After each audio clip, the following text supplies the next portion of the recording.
Naruto versus Sasuke Part 1 and Part 2 is a very debatable topic in the sense that there's a lot of people who say Part 1 is better, there's a lot of people who say Part 2 is better. I'm going to go through and try my best to be objective about which fight's better. I'm also going to split it up from the manga and the anime because the adaptations through the different mediums are actually very different in how they approach the fights. So I'm going to use this chart here and go down the list through these different categories, selecting who wins in those categories. I will say beforehand that three of the items on the list are probably a lot more important than the others, which is importance, go figure, overall impact, and character development. We're going to be starting off with the manga, and in the first section we got choreography, and hands down, Part 1 takes this. There's hardly any choreography in Part 2 in the manga that doesn't consist of the perfect Susanoo slapping his sword at the QB mode and then the QB mode blocking it. That's literally all that happens other than at the start of the fight. 2 to 3 pages before they enter their strongest forms, Sasuke throws a fireball at him and then teleports behind him and slaps Naruto with a Chidori, right? That's literally the only thing that happens that isn't a dick measuring contest, basically. And if you don't know what I'm talking about, read the manga again. The fight in the manga compared to the anime in Part 2 and in Part 1 are so dramatically different, it's actually insane. That's why I'm splitting it up between the manga and the anime. The next category is strategy, and I'm going to say the same thing I said about the choreography, which is that it's just a dick measuring contest in Part 2, so no strategy to be held there. Part 1 takes it.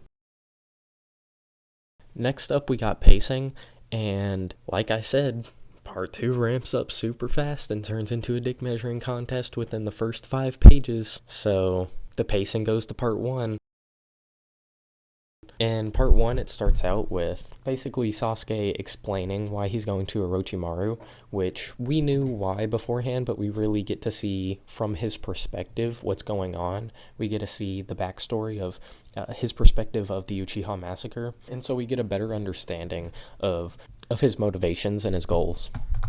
In Part 2 in the manga, it'll stop in the middle of the fight and it'll go back to a scene of like Naruto and Sasuke like at that pond looking at each other and like looking away but then like being happy or whatever. Like that's so gay. I don't care. Like, tell me about Itachi murdering his whole clan. That's a lot cooler than one time when they were kids that they probably don't even remember, where they looked at each other and then looked away like they didn't care but then actually cared. Like, who cares? I don't. Please stop showing me this. Like, show me the cool, awesome part of the fight. You know what I'm saying? On top of that, Part 1 was just a longer fight.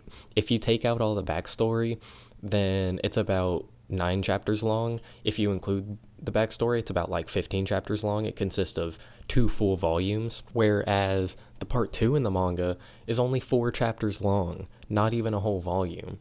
And that's being generous because one of those chapters I included is just them talking at the start. And to be fair, I did also include that in the tally for the first fight, so you could probably count that down to 8, but that's still a lot more impressive than if you'd count down the Part 2 and make it into 3 chapters long. And that's even worse considering that it's the last fight in the series and it's supposed to be super important because it's not only deciding the fate of the world and what's going to happen after they defeated Madara and Kaguya and all them, but it's also the fight that we've been anticipating ever since Naruto lost the first one, right? It was supposed to deliver a lot better than they did in the manga, and I wish they would have put a little bit more effort into it, at least on the manga side, because my opinions about the fight changed dramatically when it comes to the anime. Moving on to the big boy categories, these are probably the most debatable. And with what I'm about to say, people are probably going to say, oh, well, how is this fight more important when this one was deciding the fate of the world? And to that I would say, Part 1 is deciding the future of the entire series. We don't know what's going to happen after this fight. Coming into the second Naruto vs. Sasuke fight, you knew what was going to happen. Don't lie. Everybody knew Naruto was going to win. There wasn't a chance in hell Sasuke was going to win, even if he was stronger than Naruto, which is debatable. But regardless, on what you believe about that, there's no chance in hell Naruto's losing that fight. So how could it be more important when we already know what's going to happen? Sasuke isn't going to take over the world. With the entirety of the series, with the Naruto versus Pain fight, that's damn sure not going to happen. So part 1 becomes more important because at the time when you're reading it, going through, you don't know what's going to happen. There's a lot of potential they have coming out of it. Whereas part 2 was basically cut and dry. Naruto's going to win, and that's the end of it. And that's what happened. Yeah, boy. Moving on to overall impact, part 2 is going to get its first dub in the manga because I think it had more impact. Yeah, boy. It's not debatable that saving the world is a lot more impactful to the overall story than having Naruto fail to get his friend to come back to the village. It's not debatable. Part 2 is a lot more impactful because if Naruto was to lose the fight, then it would have a lot heavier implications than the first one because, Sasuke opted in to not kill Naruto, so therefore it's not as impactful. Character development kind of goes hand in hand with part of my reason with importance about all the potential and everything that we got coming out of the fight. Character development is just so much better in the first one. Yeah, boy. None of the characters grow after the part 2 fight. And if you do say Sasuke grows in that part 2 fight, don't even bring that to me, because Sasuke, when he loses to somebody or when he goes through something emotional or something big that happens in his life, he always flip-flops on his ideology. Or like, look at part 1. He gave up his whole life to go find Orochimaru to get more power. After that, he did the exact same thing with Obito. After that, after he figured out about everything, he tried to adapt to Itachi's philosophy and ideology, even though, he didn't really do that. He thought he was, but he wasn't. But anyways, and then, coming out into the end of the series, he tries to take Naruto's philosophy and also Pain's simultaneously, but do it in, a Pain fashion, because Pain and Naruto's ideology are the same. So it's the same for Sasuke, except he's taking the Pain approach, which is the authoritarian bad guy. I'm going to rule over everybody so nobody could do anything against my will, and going against my will would be to cause harm to people and to have war and everything. So good job on Sasuke for not wanting any of that, but bad job on Sasuke because he's going about it like Pain. And of course, we all know what happened to Pain when Naruto fought him. And during the actual fight itself, we get a lot of development in the part 1 fight. Look at Sasuke's character. We get huge development in Sasuke's character throughout the fight because he comes into the fight with this intention and this bloodlust to kill Naruto. And then over the fight, as he's talking and doing all these things with Naruto, he realizes that he's going to not be like his brother. He's not going to do what his brother says. He's going to keep his closest friend alive, and he's going to not go down the route that Itachi wants him to go down. And so instead of killing Naruto, he says, I'm not going to kill him. I'm going to defeat Itachi without the Mangekyo. And that definitely shows growth in his character. On top of that, the fact that they fought in the first place is growth in his character because he's changing as a character. Instead of going through with Team 7 and growing with them, he's trying to take a shortcut. He's trying to go to Orochimaru, even if he is a bad dude who just attacked the village. He doesn't care.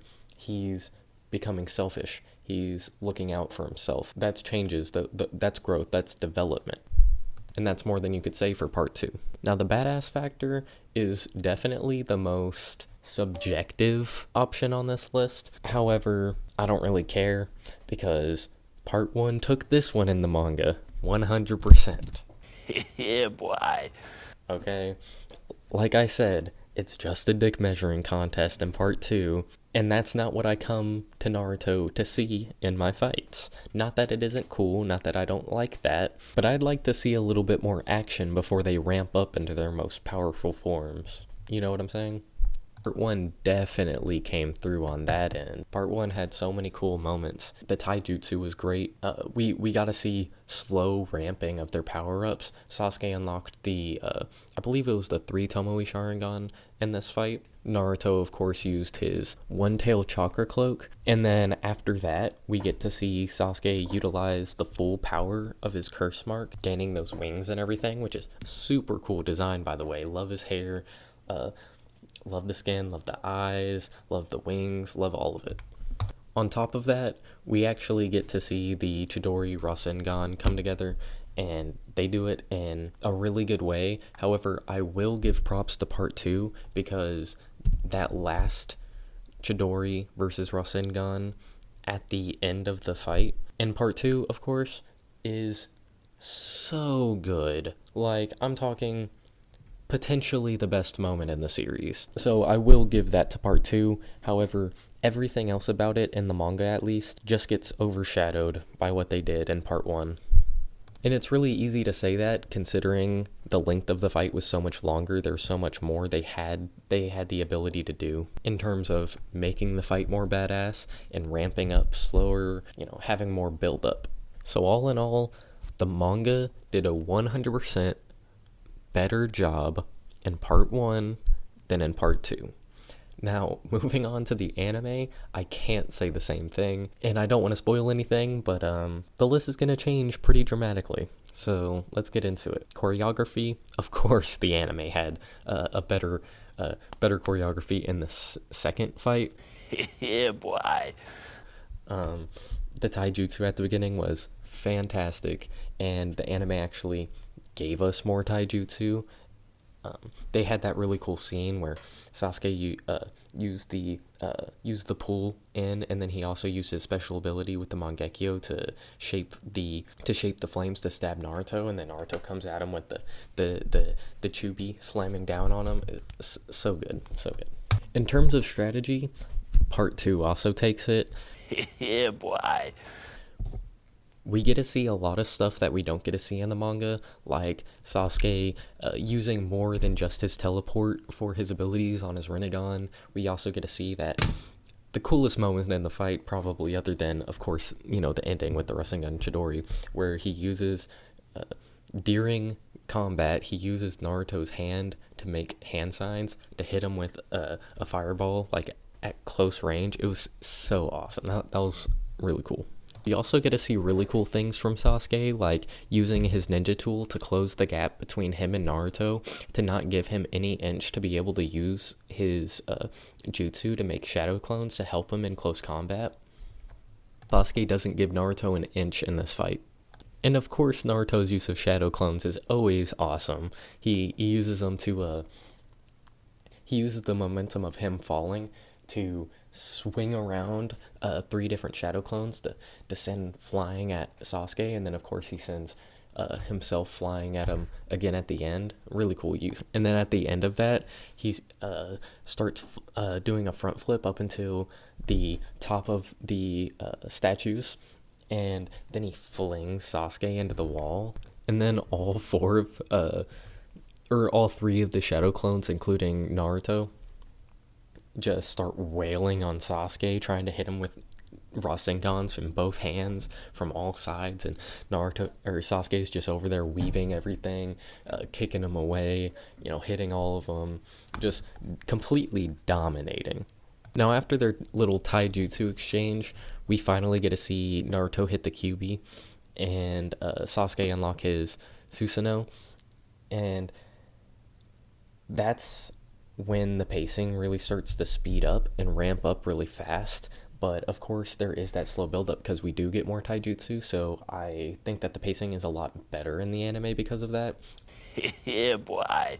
On top of that, the actual fight itself, when they are in their big forms, doesn't last for such a short amount of time that it makes the pacing kind of bad and not something that you'd want out of a last fight. The anime really covers this up and makes this better. by extending the fight. On top of that, the end of the fight, the back end, after they use their big moves, the Indra Arrow and the Yin and Yang Rasen Shurikens, then after that, when they're back in their normal forms, all gassed out and with no stamina, the anime seems to drag it out longer and really give a better picture of how long they were sitting there, just one hit to the face, one hit to the stomach, one hit to the face, one hit to the stomach, one hit to the face, one hit to the stomach, one hit to the face. It just keeps going and going and going, back and forth, back and forth, back and forth. And it takes so long, but I love every second of it. And it makes it so good in terms of pacing in the anime. For the importance category, everything you could say about the manga, you could say about the anime. Nothing really changed there, so it's going to part 1. Yeah, boy. Same goes for overall impact. Yeah, boy. And honestly, same goes for character development. Yeah, boy. Now, on our last category, things definitely change. Everything that I said about strategy, choreography, pacing, you could all put that into a culmination as to why the badass factor was so much better in part 2. Yeah, boy. Now, I did kind of want to add in a category of art and animation, but I think the answer to those are kind of obvious because the art clearly downgraded near the end of Naruto, and the animation clearly upgraded at the end of Naruto, so those would have just been redundant. But all in all, I'd say looking at this list in an objective manner, I would say that part 1 through both mediums overall is a better fight. That being said, I love part 2. Great fight. It has probably the best moment in the series in it, but I just can't say that it's better than the original Naruto versus Sasuke fight. A big factor this could be the case is just because the motivations of the characters are so much better in part 1. We actually understand Sasuke's motivation in part 1, where in part 2 it's just, did you really need to do that? Did you really need to bring in the exact same motivation for another villain for the 3rd time? And did it have to be Sasuke? Like, come on. And also, why is Sasuke saying he wants to be the Hokage? Just say you want to rule the world. You're only saying Hokage so that you could directly oppose Naruto, even though you're already directly opposing Naruto, so it was really only used for shock value.